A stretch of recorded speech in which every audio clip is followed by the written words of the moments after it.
Hi hello friends, എല്ലാ കൂട്ടുകാർക്കും നമ്മുടെ പുതിയൊരു റിവ്യൂയിലേക്ക് സ്വാഗതം. നമ്മളെല്ലാവരും കാത്തിരുന്നൊരു ഭാഗമാണ് ഇനി വരാൻ പോണത്. ഹിന്ദിയിൽ ഒരുപാട് റേറ്റിംഗ് ഉള്ളൊരു ഭാഗമായിരുന്നു ഈ ആഴ്ച നടക്കുന്ന മലയാളത്തിൽ ഈ ആഴ്ച നടക്കുന്ന ഭാഗം കേട്ടോ.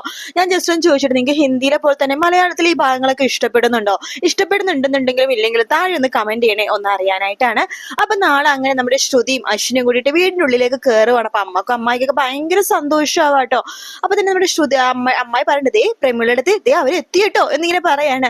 ആ എത്തിയോ മക്കളെ, നിക്ക് നിക്ക് എന്ന് പറയാണ്. അതിനുശേഷം നമ്മുടെ അശ്വിനും ശ്രുതിയും വാദിക്കെ തന്നെ അങ്ങനെ നിക്കണം. അവർ കയറാൻ വേണ്ടി കാലിങ്ങനെ എടുത്ത് വെക്കാൻ വേണ്ടി പോകുമ്പോഴാ നിക്ക് നിക്കുന്ന അമ്മ പറയണം. അപ്പൊ അവർ അവിടെ തന്നെ നിൽക്കുക കേട്ടോ.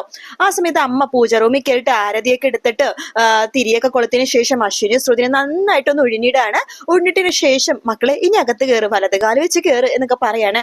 അങ്ങനെ അശ്വിനും ശ്രുതി വലതുകാല് വെച്ച് അകത്തേക്ക് കയറുക കേട്ടോ. അപ്പൊ അച്ഛൻ അവിടെ വരുന്നുണ്ട്, അച്ഛനും അമ്മായി കൊണ്ടുവരുന്നുണ്ട്. അപ്പൊ അച്ഛനും ഭയങ്കര സന്തോഷമാവാണ്. അങ്ങനെ ശ്രുതിയും അശ്വിനും കൂടി അമ്മയുടെയും അമ്മായിയുടെയും അച്ഛൻ്റെ ഒക്കെ കാല് തൊട്ട് അനുഗ്രഹം വാങ്ങിക്കട്ടോ. ഇതിന്റെ ആവശ്യമില്ല മക്കളെ, യാത്രയൊക്കെ എങ്ങനെ ഉണ്ടായിരുന്നു ചോദിക്കുമ്പോ കുഴപ്പമൊന്നുമില്ലായിരുന്നമ്മേ എന്ന് ശ്രുതി പറയാണ്. അല്ല അശ്വിൻ മോൻ എന്താ ഒന്നും മിണ്ടാത്തത് എന്ന് അമ്മായി ചോദിക്കുമ്പോ കുഴപ്പമൊന്നുമില്ല അമ്മായി, താങ്ക്സ് എന്ന് പറയാണ്. അതെന്തിനാ മോനെ താങ്ക്സ്? അല്ല ആരതിയെ കുഴിഞ്ഞതിന് അതിനൊക്കെ എന്തിനാ താങ്ക്സ് എന്ന് പറയാണ്. അപ്പൊ താങ്ക്സ് ആന്റി എന്നാണ് കേട്ടോ പറയണത്. അപ്പൊ ശ്രുതി പറയണ്ട്, അയ്യോ ഇതെന്താ ആന്റി എന്ന് വിളിക്കണത്, അമ്മയെന്ന് വിളിക്കുക എന്ന് പറയാണ്. അമ്മക്ക് ആമക്കളൊന്നുമില്ലെന്ന് പറഞ്ഞിട്ട് എപ്പോഴും പരാതിയാണ്. ഇപ്പൊ അമ്മക്ക് രണ്ട് ആമക്കളെയല്ലേ കിട്ടിയിരിക്കണത്, ആകാശും അശ്വിനും എന്ന് പറയാണ്. അപ്പൊ അശ്വിൻ ഇങ്ങനെ ശ്രുതിയുടെ മുഖത്തേക്ക് നോക്കണ്ടെങ്കിലും അശ്വിൻ അങ്ങനെ വലിയ കുഴപ്പമൊന്നുമില്ല കേട്ടോ. ശ്രുതിയുടെ ഈ വായ അടക്ക് മാത്രമാണ് സഹിക്കാൻ പറ്റാത്ത അശ്വിന്. അങ്ങനെ നമ്മുടെ അശ്വിൻ്റെ അടുത്ത് ശ്രുതി അടുത്ത് പറയുന്നുണ്ട്, അമ്മായി നിങ്ങൾ വന്നേലേ ഉള്ളൂ, ഒന്ന് ഫ്രഷ് ആയിട്ടൊക്കെ വാ, കഴിക്കാൻ എടുത്ത് വെക്കാം എന്ന് പറയണം. അങ്ങനെ അശ്വിനും ശ്രുതിയും കൂടിയിട്ട് ഡ്രസ്സൊക്കെ മാറി ഒന്ന് ഫ്രഷ് ഒക്കെ ആയിട്ട് കഴിക്കാൻ വേണ്ടി വരും കേട്ടോ. അപ്പൊ അമ്മായി കഴിക്കാൻ വേണ്ടി ഞങ്ങൾ വന്നു കേട്ടോ. ശ്രുതി നീയും ഇരിക്കുക എന്ന് പറയാണ്. ഞാൻ ഇരുന്നോളാം അമ്മേ എന്ന് പറഞ്ഞു. നീ ഇരിക്കടി, അശ്വിൻ സാർ മാത്രം എങ്ങനെ ഒറ്റയ്ക്ക് ഇരിക്കണത്? അമ്മ എന്താ വിളിച്ചത്, അശ്വിൻ സാറെന്നോ? ഇത് മോനാണ്, അല്ലാതെ സാറൊന്നും അല്ല, അശ്വിൻ എന്ന് വിളിച്ചാൽ മതി. ശരി ശരി, അശ്വിൻ മോൻ ഇരിക്കുക എന്ന് പറയണം. അങ്ങനെ അശ്വിൻ ഇരിക്കുന്നുണ്ട്, ശ്രുതിയും ഇരിക്കുന്നുണ്ട് കേട്ടോ. അപ്പൊ അമ്മയും അമ്മായി വിളമ്പി കൊടുക്കുകയാണ്. അപ്പൊ അശ്വിന് എന്താണ് ഇഷ്ടപ്പെടുന്നതെന്ന് ഇവർക്ക് അറിയില്ലല്ലോ. അപ്പൊ ഇവര് ചോറ് ഉണ്ടാക്കുന്നുണ്ട്, നോൺ വെജ് ഉണ്ടാക്കുന്നുണ്ട്, വെജ് ഉണ്ടാക്കുന്നുണ്ട്, പിന്നെ ചപ്പാത്തി പൂരി, അതൊക്കെ അതായത് എന്തൊക്കെ ഉണ്ടാക്കാവോ അതൊക്കെ ഉണ്ടാക്കുവാണ്. അതൊക്കെ കാണുമ്പോൾ അശ്വിന്റെ കണ്ണ് തള്ളിപ്പോട്ടോ. ഇതെന്താ ഹോട്ടലാണോ എന്ന രീതിയിൽ ഇങ്ങനെ നോക്കുകയാണ്. അയ്യോ ഇത്രയൊന്നും വേണ്ടായിരുന്നു, ഇതൊക്കെ ഉണ്ടാക്കാൻ ഒരുപാട് കഷ്ടപ്പെട്ട് കാണുമല്ലോ എന്ന് പറയുമ്പോ അങ്ങനൊന്നും ഇല്ല മോനെ എന്താ ഇഷ്ടമെന്ന് ഞങ്ങൾക്ക് അറിയില്ലല്ലോ, അപ്പൊ അതുകൊണ്ട് എല്ലാം ഉണ്ടാക്കി വെക്കാൻ വിചാരിച്ചു. ഇവളോട് ചോദിച്ചപ്പോ ഇവൾക്കും കറക്റ്റ് ആയിട്ടൊന്നും അറിയില്ല. അല്ല അശ്വിൻ മോനെ എന്താ കഴിക്കണ, ചപ്പാത്തിയാണോ ചോറാണോ കഴിക്കുന്നത് എന്ന് ചോദിക്കുമ്പോ ശ്രുതി പറയണ്ട്, അങ്ങനെയൊന്നുമില്ലമ്മേ, ചപ്പാത്തിയും ചോറും എന്ത് വേണേലും കഴിക്കും, മധുരം മാത്രമേ കഴിക്കാൻ പ്രശ്നമുള്ളൂ, ബാക്കി എല്ലാം കുഴപ്പമൊന്നുമില്ല, അശ്വിൻ സാർ കഴിക്കൂ എന്ന് പറയണം. അങ്ങനെ അശ്വിന് ചോറും കറികളും വിളമ്പുന്നുണ്ട്.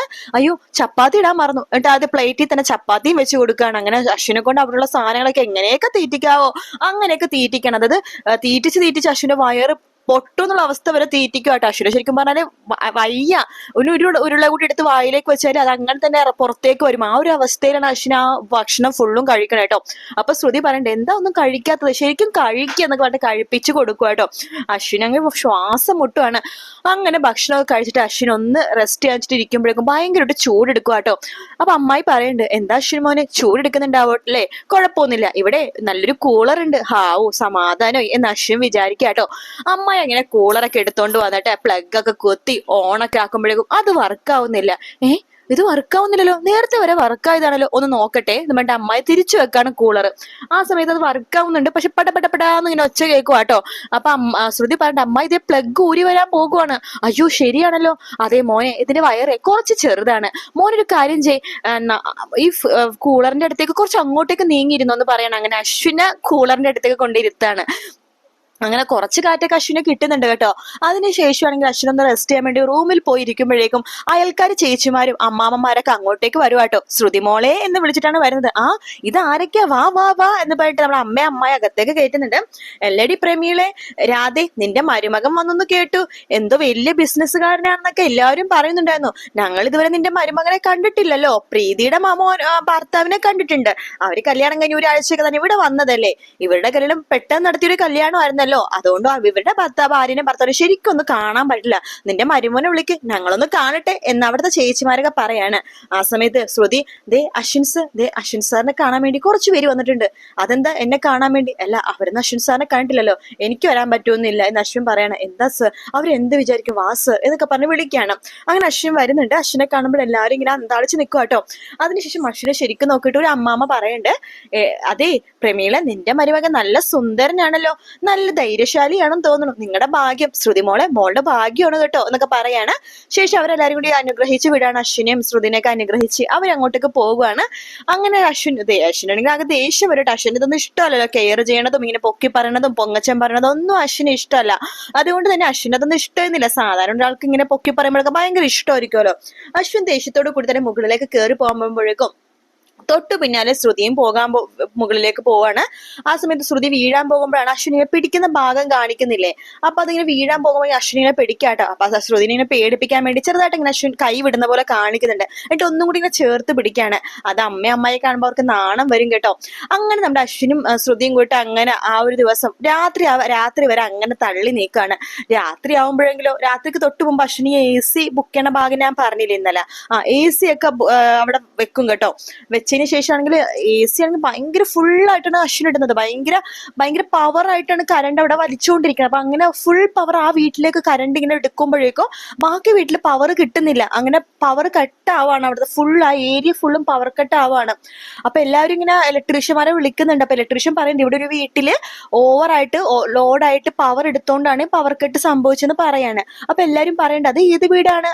അത് രാധയുടെ വീടാണ്, അവരുടെ വീട്ടിൽ ഇന്ന് AC കൊണ്ടുവന്നായിരുന്നു, അവിടേക്ക് പവർ കൂടുതൽ എടുത്തെന്ന് പറയാണ്. ശ്രുതിക്കാണെങ്കിൽ വല്ലാത്ത പോലെ ആവാട്ടോ. അങ്ങനത്തെ രാത്രി ദിവസം നമ്മുടെ AC കാരണം ഫുൾ പവർ കട്ട് ആവാണ്. ആ സ്ഥലത്തെ പ്രത്യേക സ്ഥലത്തെ എല്ലാവർക്കും പവർ ഒരുപോലെ കട്ട് ആവാട്ടോ. രാത്രി ആണെങ്കിൽ അശ്വിനെ ദേഷ്യം വന്നിട്ട് വയ്യ, ചൂടെടുത്തിട്ടാണെങ്കിൽ വയ്യ കേട്ടോ. അപ്പൊ അമ്മായി പറയുന്നുണ്ട്, അശ്വിൻ മോനെ ചൂടെടുക്കുന്നുണ്ടോ? അതെ, നല്ല ചില്ലെന്ന് കാറ്റടിക്കും, ജനല തുറന്നിട്ട് നല്ല സുഖമാണ്, നല്ല കാറ്റടിക്കും എന്നൊക്കെ പറയാണ്. അങ്ങനെ അശ്വിൻ ഇങ്ങനെ ജനലൊക്കെ തുറന്നുമ്പോൾ കുറച്ച് കാറ്റൊക്കെ കിട്ടുന്നുണ്ടോ. പക്ഷെ അപ്പൊ അതേ കൊതുകിന്റെ ശല്യം കാണാൻ ഇരിക്കാനും നിൽക്കാനും പറ്റാത്ത അവസ്ഥ. ആ സമയത്ത് ശ്രുതി പറയുന്നുണ്ട്, കൊതുകിന്റെ ശല്യം ഇവിടെ ഉള്ളതാണ്, പക്ഷെ ഞങ്ങളിവിടെ സാധാരണ കൊതുകുതിരി കത്തിച്ചു വെക്കാറുണ്ട്, നിങ്ങൾക്ക് കൊതുകുതിരി പറ്റില്ലല്ലോ, അലർജി ആണല്ലോ. ബാറ്റ് ഉണ്ട്, അയ്യോ ബാറ്റിന്റെ ചാർജും തീർന്നു, ഷോ ഇനിയിപ്പൊ എന്ത് ചെയ്യും? സാരില്ല, നെറ്റ് ഇട്ടിട്ട് അഡ്ജസ്റ്റ് ചെയ്യാം എന്ന് പറഞ്ഞിട്ട് കൊതുകിന്റെ നെറ്റൊക്കെ ഇടാണ്. അതിന്റെ ഉള്ളിലായിട്ടാണ് അവര് കിടക്കണത്. എങ്ങനെയെങ്കിലൊക്കെ അശ്വിൻ രാവിലെ നേരം വെളുപ്പിക്കുന്നുണ്ട്. നേരം വെളുത്തുമ്പോ അശ്വിൻ കുളിച്ച പോലെ ഇരിക്കും കേട്ടോ. കാരണം അത്ര വേർത്ത് ഒരു പരുവാണ് അശ്വിൻ എങ്ങനെയൊക്കെ കുളിച്ചാൽ മതി എന്ന് തോന്നുവാണ്. പക്ഷെ അശ്വിൻ നടക്കാണ്ട് കുളിക്കാറില്ല, അതായത് എക്സസൈസ് ചെയ്യാണ്ട് കുളിക്കാറില്ല. അങ്ങനെ നടക്കാൻ വേണ്ടി ഒരു ജോഗിങ്ങിന് വേണ്ടി രാവിലെ ഇങ്ങനെ നടന്നിട്ടൊക്കെ വരുമ്പോഴേ പൈപ്പില് വെള്ളമില്ല. അവിടെ രാവിലെ 9:30 പൈപ്പില് വെള്ളം നിൽക്കും. പിന്നെ വൈകിട്ട് 6 മണിക്കേ വെള്ളം വരുള്ളൂ.